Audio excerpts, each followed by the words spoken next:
ওম তৎসৎ। ওম অজ্ঞানতিমিরান্ধস্য জ্ঞানাঞ্জন শলাকায়া চক্ষুরুন্মীলিতং যেন তস্मै শ্রীগুরবে নমঃ। ওম কৃষ্ণায় বাসুদেবায় হরয়ে পরমাত্মনে প্রণতক্লেশনাশায় গোবিন্দায় নমো নমঃ। নারায়ণং নমস্কৃত্য নরচৈব নরোত্তমং দেবীং সরস্বতীং ব্যাসং ততো জয়মুদীরয়েৎ। ওম নমো ভগবতে বাসুদেবায় নমো নমঃ। শ্রীকৃষ্ণ ভগবানবাজ শ্রী গীতা মাহাত্ম্য। যেখানে গীতার পুস্তক থাকে এবং নিত্য পাঠ হয়, ভূতলে সেই স্থানে প্রয়াগাদি সমুদয় তীর্থ বর্তমান থাকে।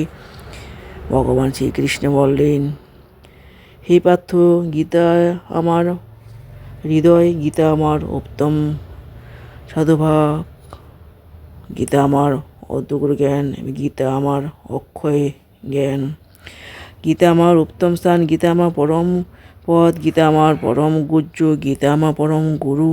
আমি গীতা আশ্রয়ে থাকি, গীতা আমার পরম গৃহ। আমি গীতা জ্ঞান আশ্রয় করিয়াই তিলক পালন করি।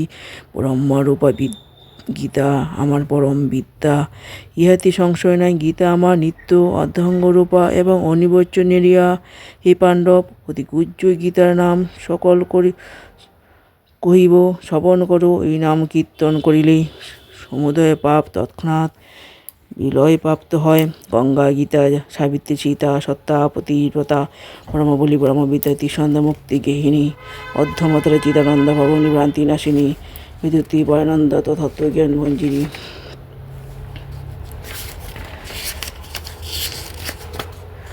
যে ব্যক্তি স্থির চিত্তে এই সকল নাম পথ্য জপ করেন, তিনি নিত্য জ্ঞানসিদ্ধি অন্তে পরম পদ লাভ করেন। যিনি ভক্তিযুক্ত হইয়া নিত্য এক অধ্যায় পড়েন, তিনি দূরত্বলোকে পান এবং সেখানে গণ হইয়া দীর্ঘকাল বাস করেন।